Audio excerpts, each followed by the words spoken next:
Bienvenue sur la chaîne. Aujourd'hui, on parle de commodités monétaires et de leur évolution. Comment l'or est devenu une monnaie qui est inutile? Faut comprendre que c'est pas parce que quelque chose a déjà été utilisé comme monnaie que c'est encore une monnaie aujourd'hui. L'or a été une forme d'argent, les coquillages ont été de l'argent et même le sel a été une forme de monnaie. Mais si ces formes d'argent ne le sont plus aujourd'hui, c'est pas une preuve de succès, right? Au contraire, c'est la preuve qu'elles ont échoué à rester de l'argent. On a tendance à croire que l'argent, c'est quelque chose qui est figé, qui est intemporel. Mais en réalité, l'argent, c'est une technologie sociale.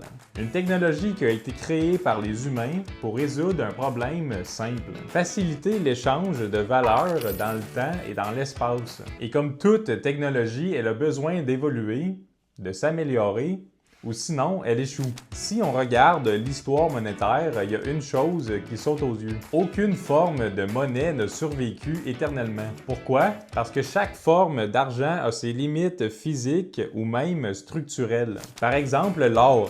L'or a été une excellente monnaie pour son époque.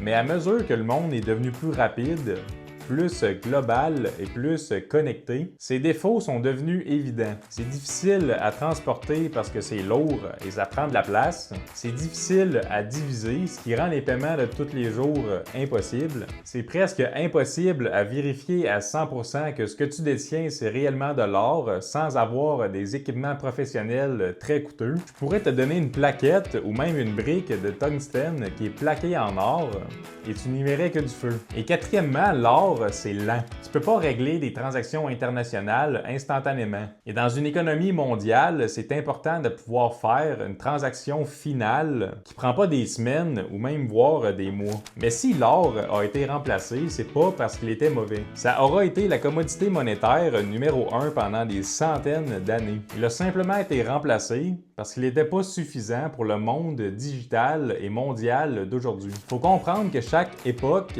impose ses exigences à la monnaie. Aujourd'hui, notre monnaie est numérique, globale et instantanée. Donc la vraie question, c'est pas qu'est-ce qui a été une bonne monnaie dans le passé, mais plutôt quelle est la meilleure forme de monnaie pour le monde d'aujourd'hui et de demain.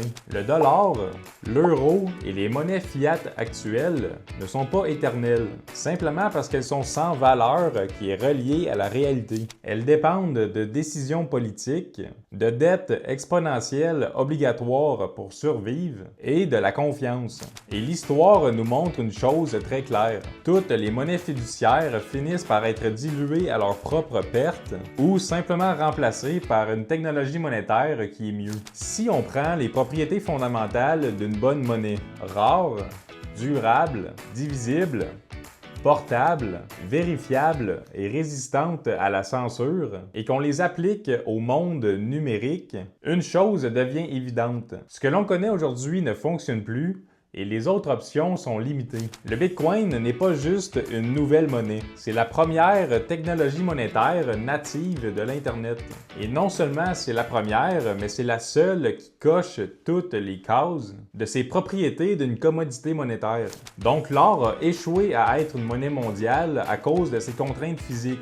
Le Bitcoin, lui, vient éliminer toutes ces contraintes-là. Tu peux faire des transactions instantanées, une divisibilité qui est quasi infinie en Satoshi, une vérification cryptographique qui t'assure que ce que tu détiens, c'est réellement du Bitcoin, et une offre qui est strictement limitée pour te protéger de la dilution monétaire. Le Bitcoin ne remplace pas l'or par hasard. Il le remplace parce qu'il en est l'évolution technologique.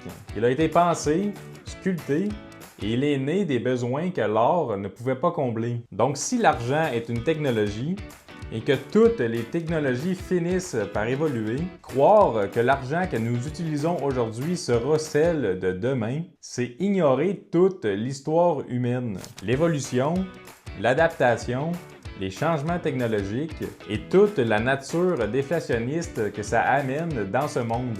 Donc si tu me le demandes, c'est pas un hasard qu'une monnaie inflationniste ne fonctionne pas dans un monde déflationniste. Donc pose-toi cette question puis dis-moi ce que tu en penses en commentaire. Peut-on vraiment se permettre d'ignorer la meilleure technologie monétaire que l'on connaisse aujourd'hui, qui s'aligne le plus avec ce monde évolutif et global que l'on connaît aujourd'hui? Si tu veux comprendre le Bitcoin, Bitcoin sans idéologie et sans promesse de get rich quick, mais comme une technologie monétaire de façon fondamentale. J'ai mon e-book gratuit, le Bitcoin en toute simplicité, que tu peux télécharger gratuitement avec le lien dans ma description.